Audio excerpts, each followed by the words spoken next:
Well, yes, it's finally arrived. After loads of anticipated months of waiting, Airfix's new tooled 1:35 scale Austin K2Y ambulance is here.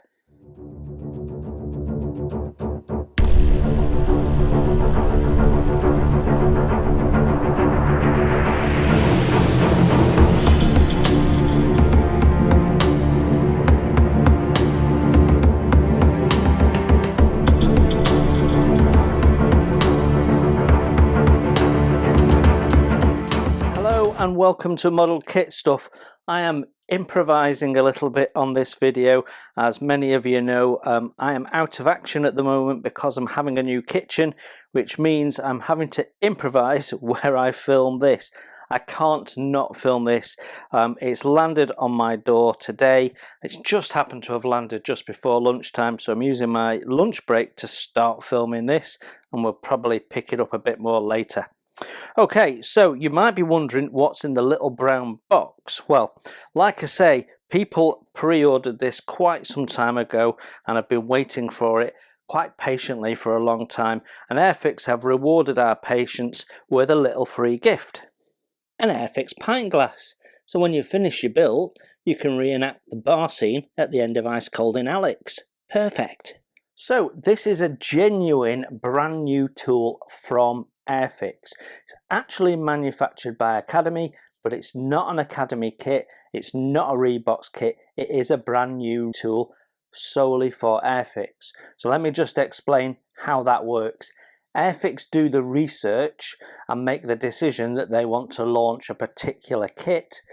They then hand that research and information to Academy, who will then design the kit, tool the kit, manufacture the kit, manufacture the decals, get it boxed up and send it to Airfix, and Airfix then sell it on. Academy won't be offering this under their own banner. It is for Airfix by Airfix. It's just that Airfix are utilising Academy's capabilities to help them get their 1:35 scale range of models into the market. Right then, so let's start with the box. What we've got is what appears to be Airfix's new style of red box. Now I say that because this is the third kit I've had in 2 weeks that are all new releases from Airfix that have come in this new larger image format, and by that I mean the little red stripe that used to be here with our paint schemes on has now been removed. Personally, I really like it without the red stripe. I think the box looks classy and it's much more eye-catching. Yeah, I really like it, and you get a nice big image on the front. So as we look at the front, we can see that it's 1:35 scale and that our kit number is A1375, which means you're not going to get it with your collected flying hours. We can also see under special features that we've got some photo etching there, and it says interior detail. It doesn't, however, say full interior detail, and I suspect what we've got is an interior in the body, but probably not an engine. Might be wrong, hope I'm wrong, but that's what I'm guessing. As we look at the side of the box, we can see that it says that it is tooled and designed in 2022, decal schemes is 2022, and that it's made in Korea. And that other than that, we have all our usual information on there, but we also have Austin trademark licensed product. Our box ends reflect what's on the top of the box, and then on our other end we've got a little bit of history. Tells you that it was used in pretty much every theatre of the war. We then have our paint schemes, and we have 4 of them, so that's really nice. We'll come back to those in a sec. Our paint call outs, it tells us that it's a skill level 3 and that we get 3 flying hours, and then there's a little reference there to the Airfix Club, which is well worth joining if you like building a lot of kits. The 4 paint schemes given are from different areas or times in the war. So we start here in Europe 1944. We've got Africa 1940. What a lovely paint scheme that is. And I think that has a red and white striped front roof, if memory serves.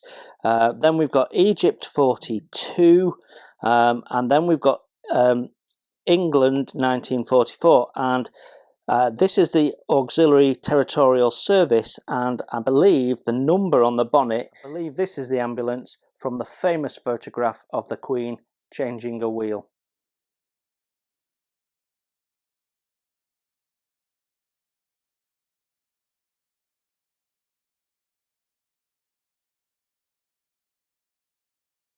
As we open the box, we can see that we've got some fairly large sprues. We've got a sprue of clear parts. We've got 2 bags with 3 sprues, our instructions, our decals, and a little bit of photo etch.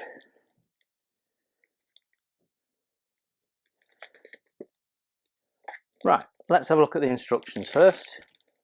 Okay, so our instructions appear to be the standard Airfix instructions. I absolutely love Airfix instructions.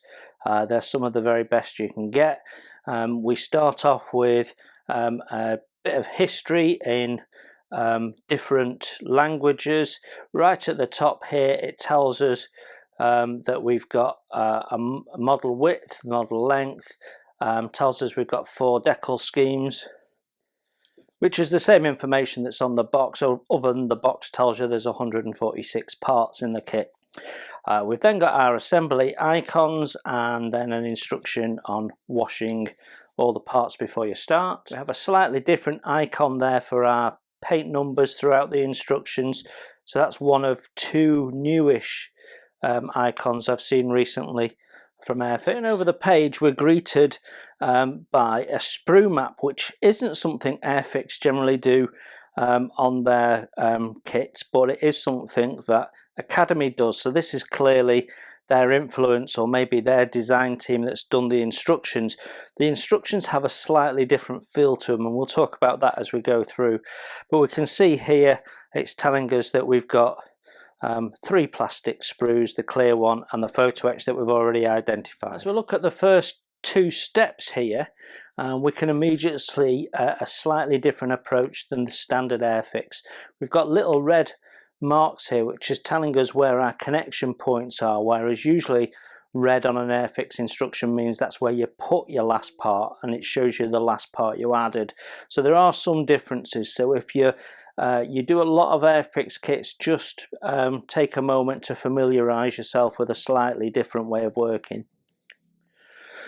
What I can also see is that we've got paint being called out for different paint schemes depending on what you're doing. We've got different colours, and some of them have lines too and some of them don't. So rather than leave you guessing, it does tell you that all parts are painted this colour depending on your scheme. So we're building up the chassis frame first. Step 3, and we're putting on the suspension and the drive shaft. Step 4, we've got the exhaust going on, and more work on the suspension. And then in step 5, we are building up our wheels, which seem to be a combination of molded in hubs and separate hubs. So 3 parts for each wheel. They look nice, and we've got a nice level of detail. Building up fuel tanks and adding the front mud guards, and again very clear paint instructions all the way through. Quite a complex little build up there, 4 little parts there to put that in, so giving us some nice detail, I've no doubt. We're then starting to build up the floor pan, and we can see all sorts of nice detail on here with the wooden planks that we use for the flooring. Got pedals going in, and we've got the first level of stretchers and stretcher racks going in. Gives you a rear view there just so you can orientate yourself, so that's great. And then we have the little unusually shaped door because of the spare wheel, and its little drop down seat being built in, so there's lots of detail there. They're not skimping on that. Then we have this little raised unit that has another seat goes on top, being put in place. We can see the little rest there for the spare wheel, so lots of detail going in, and our first decal going on which is the manufacturing plate, information plate on the side. So some really lovely detail being put into these first few parts here. This is being built up as a sub-assembly. I've no doubt we'd probably get right to the end of the build before we put it on the chassis. Now it says assemble in numerical order, starting with 1 and then going to 2. Step 9 is 3-4 steps all in all, building up more of the stretchers and the spare wheel. Step 10, and we're building up the driver's cab, and we're putting the outside walls on. And interestingly, because we've got an inside and outside wall, this window opening air vent is going to look very authentic in terms of depth. Also interesting that when Accurate Armour did their resin version of the Katy, they did that in exactly the same way, so it's a very similar approach. We can see lots of detail going into some of these parts. We've got more decals going on the dash, lots of very clear paint instructions. It all looks lovely. We can see that they're using little location points, so it shouldn't be difficult to build. Lots of detail going in there, and lots of different colours just to bring it to life.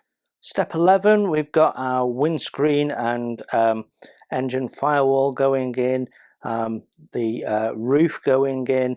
Be interesting to see how thick the clear parts are, or whether we feel we should use acetate. We've got a wiper moulded in, so some careful painting there. And we can see as the back frame goes on, we've got separate hinges, so they'll be nice and crisply moulded and should look really good. So yeah, that all looks really nice. Then in step 12, we are putting the roof on, and we've got back doors that can be held in open, closed, or a combination of them. So it's definitely an option. They could be in, they fold all the way back, but you could have them in any angle you like. You can see the roof is 2 separate parts, so you get a nice authentic inner and outer. So I really like all that as well. Looks like we've got moulded on detail on those doors. Then we're flipping it on underneath, and we've got some storage boxes and tanks of various types going in. Step 14, and we're putting this whole sub-assembly onto there. You may want to go about building that slightly differently. You could put the underneath boxes and storage boxes on, then attach and build up. That would work perfectly well as well. You're then adding the rear mud flaps and guards. They seem to build up from multiple pieces, so that should be nice as well. We then have the step, which can be modelled in the folded, or they call it straightened, but I'd call it open and closed format, but you get the idea. You can have it as the step, or you can have it folded back. As I suspected, no engine. We've got a single moulding piece there which covers the bonnet and the side pieces and vents. They do put a radiator in, strangely. Now that, I think, is a solid moulding, so if you can't see through there, what's the point of the radiator?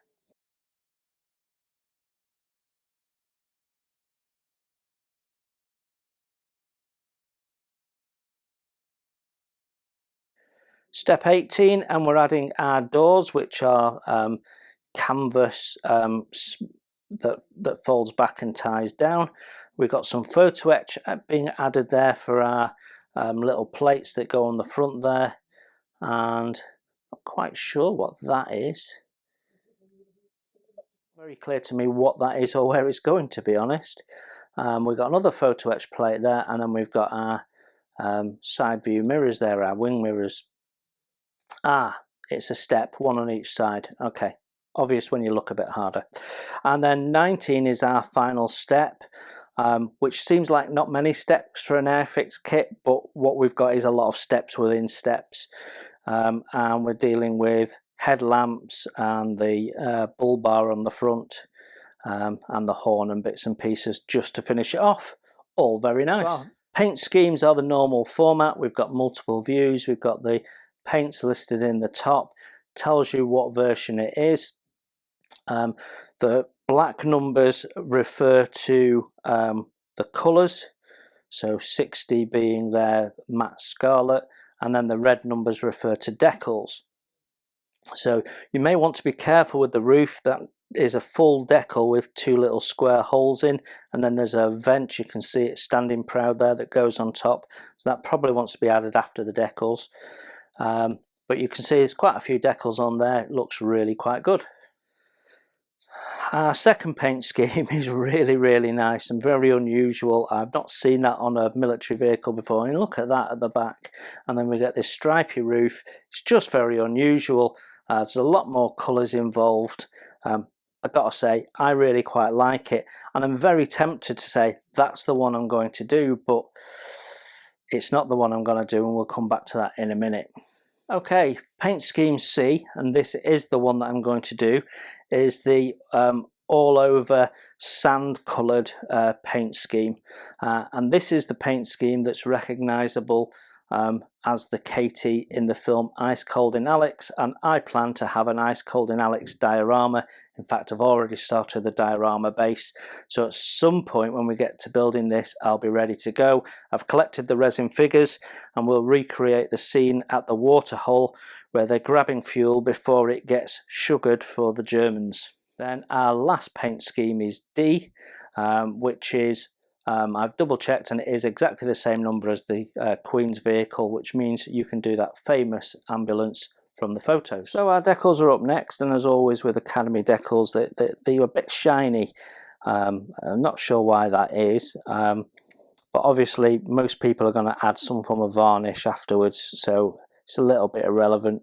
There's very little carrier film on these as I look at them.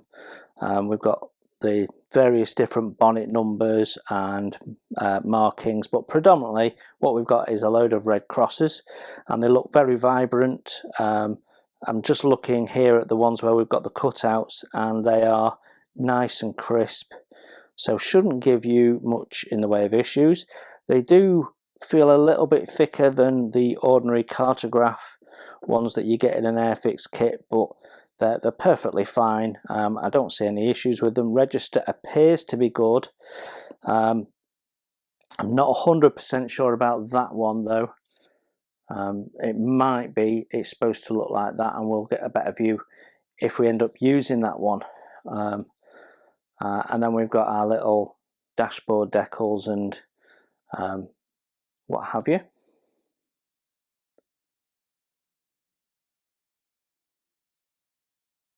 There's nothing wrong with those at all, they all look great.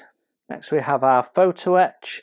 It's just a small number of pieces, but they're nicely relief etched. We've got our fastener points on there. So yeah, all good. The connection points are nice and thin, so should be easy to work with. Turning to our plastic now, and sprue A. We've got 3 plastic sprues, all in this nice sort of familiar to Academy sand colour. The plastic is nice and hard, I would say. Not quite as hard as the new Airfix plastic, but it's a good plastic nonetheless.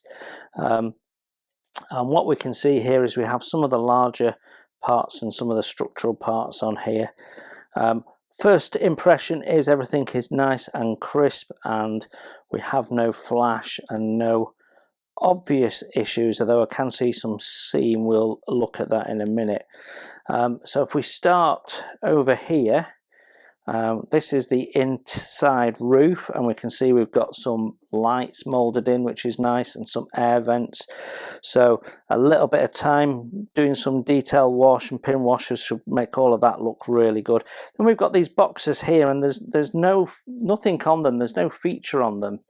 And I just wonder if these would have been like overhead lockers and with a drop down lid or something. So maybe a little bit of research so we can understand what detail perhaps wants to be added there, but otherwise it's all good. This is our upper part of the roof.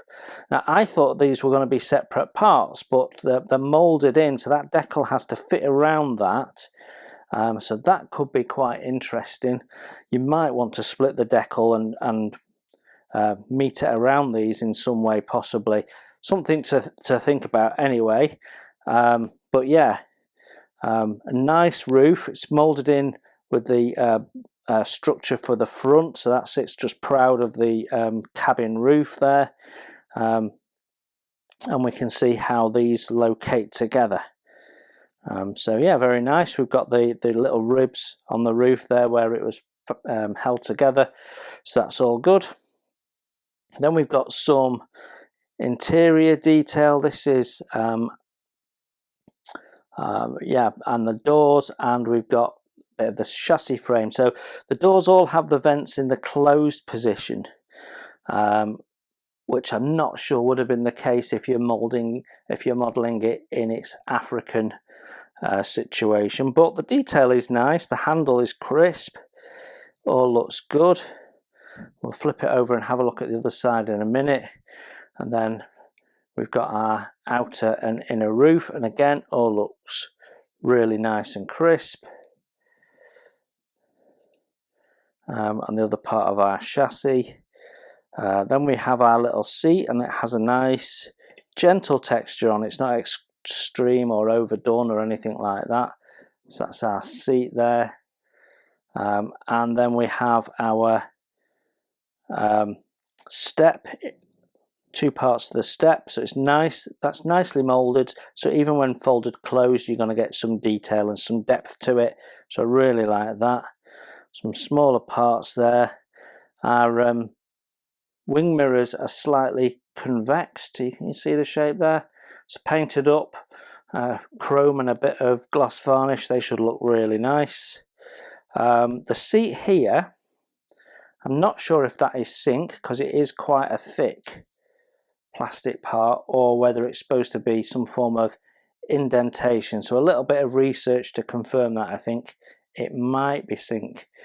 And then some more boxes. We've got this lovely door here. We'll have a look at the other side of that in a sec. And then we have the end frame for the back of the vehicle there. Or is that yeah, that is the back. We have the little cross goes on there. And then we have the doors. Now we can only have the doors modelled in a open position. It would be nice to have the option of having them open or closed, although generally they were always seen open. I guess it was convenience. I think the moulding of this could be better. It's a little bit basic, particularly on the top there. I'm crying out for someone to scratch make their own, which I think is what I will do. Yeah, hinges are nice. Yeah, let's have a look on the other side. So on the other side, there's a few ejector pin marks we need to deal with on these, which will be visible, but it's not a big issue. We have nice detail on the inside of the door there. Again, one or two ejector pins. They're all raised, so a little bit of light sanding and job done. And then this is the inside detail of the cabin. Oh no, that's the bit we don't see, so we don't worry about that. And then we've got the doors, which have got some nice handle detail on. So for a single moulding, that's quite nice. Got some nice details in places. Under a wash, should pop out lovely. Sprue B, and we've got our floor pan and some major parts, the inner and outer walls for the back there. Our dividing wall between the cabin and the back of the ambulance. The detail is lovely, but it's a little bit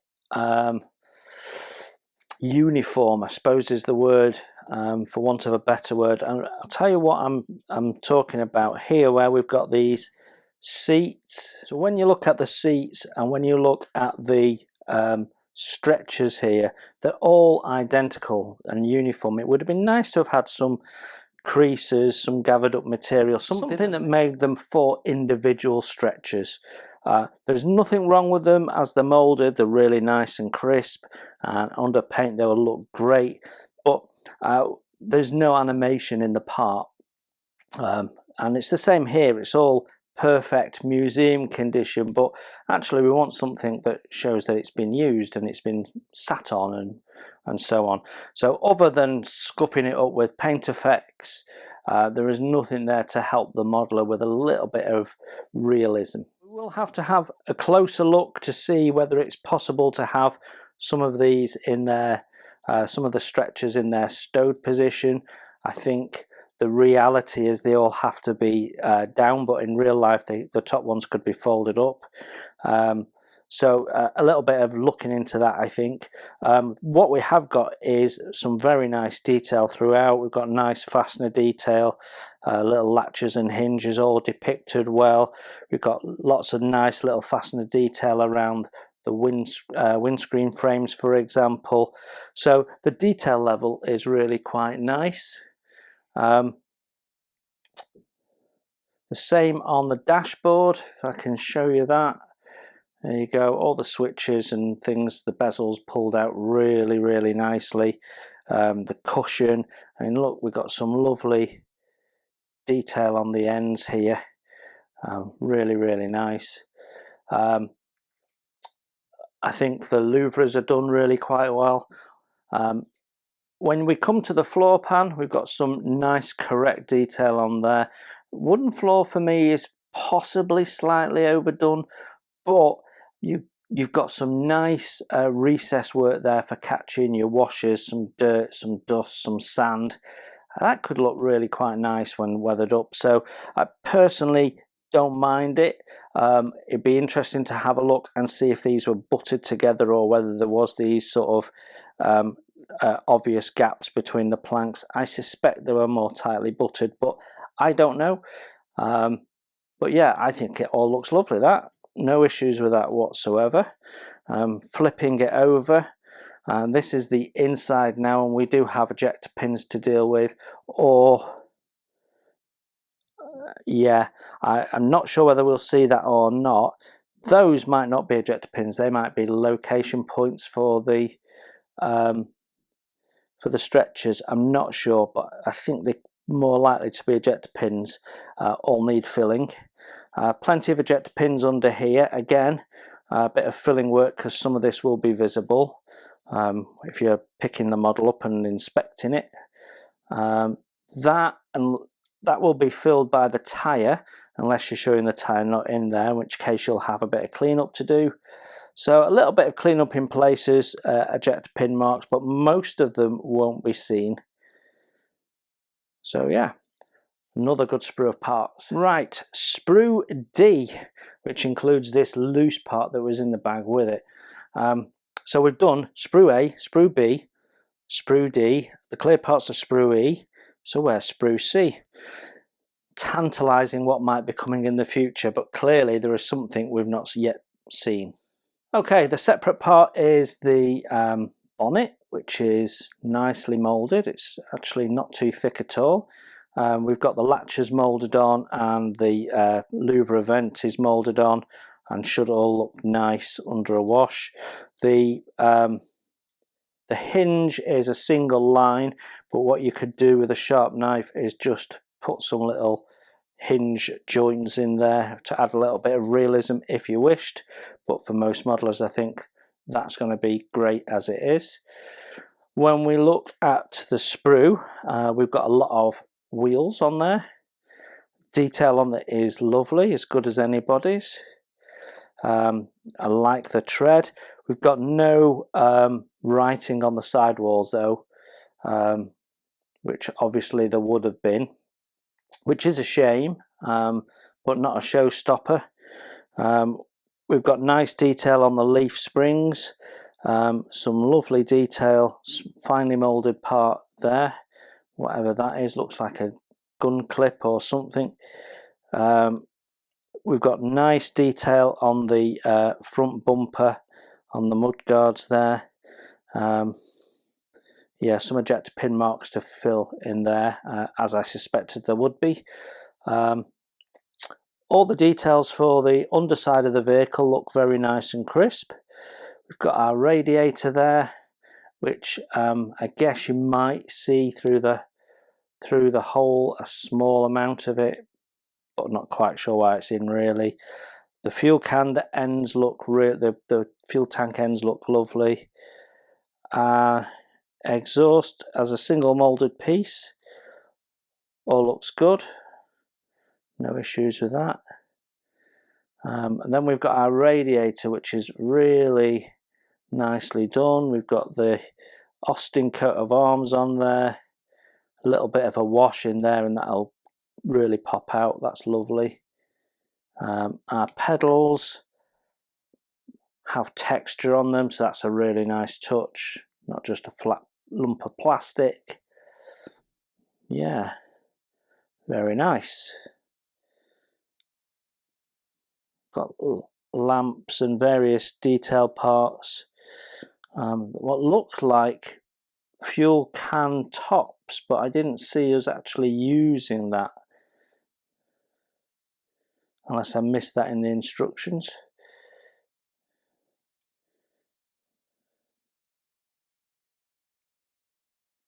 Nothing much to see on the underside. Yeah, I mean, they'll look stunning with a bit of weathering, won't they?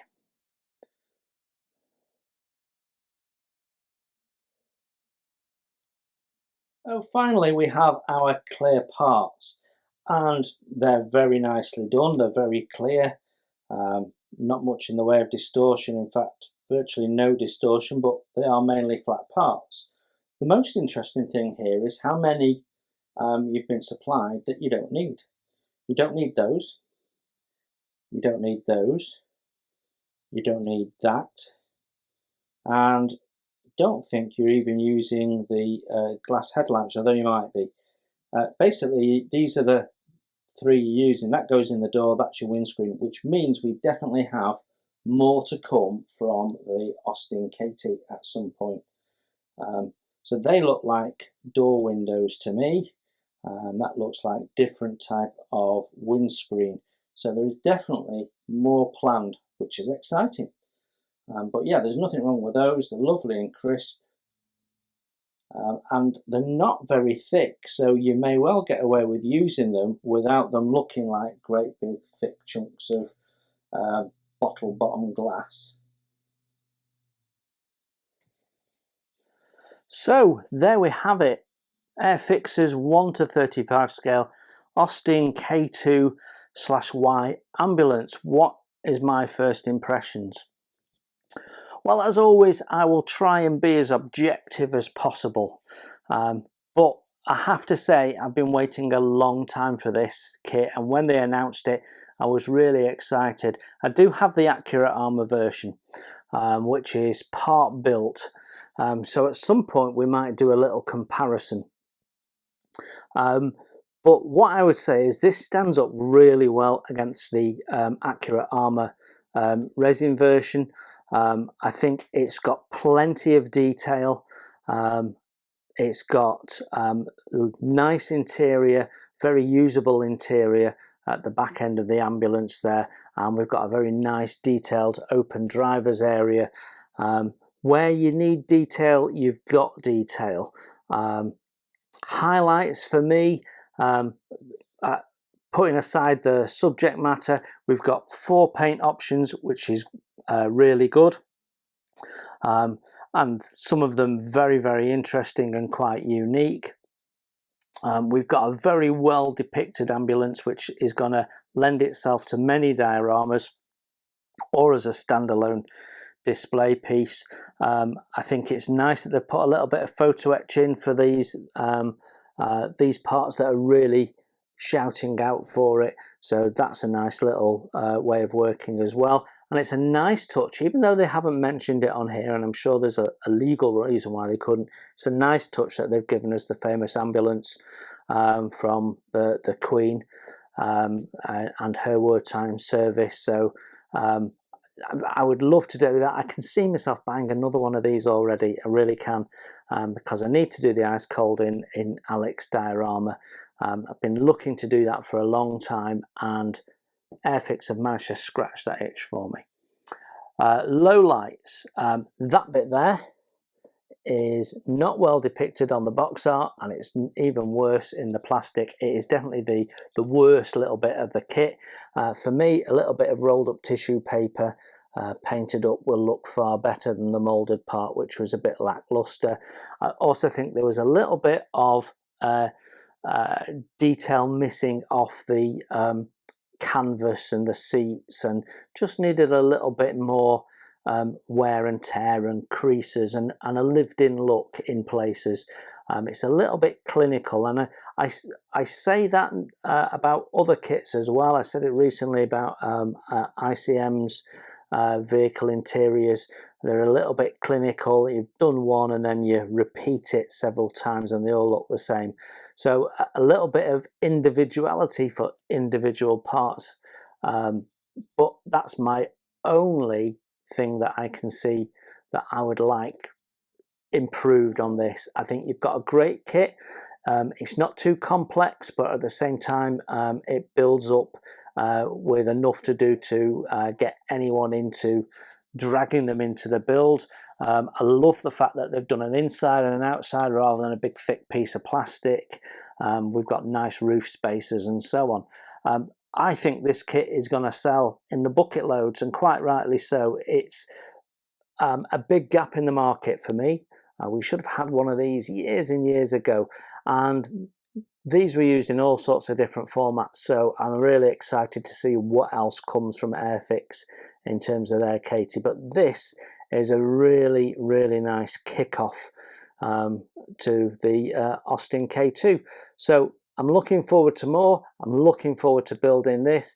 If you've been thinking about buying this, stop thinking, do it. You need it. It's brilliant. Okay, you now know what you get in the box. I hope that was interesting and informative. You enjoy your modelling, and I will see you very soon.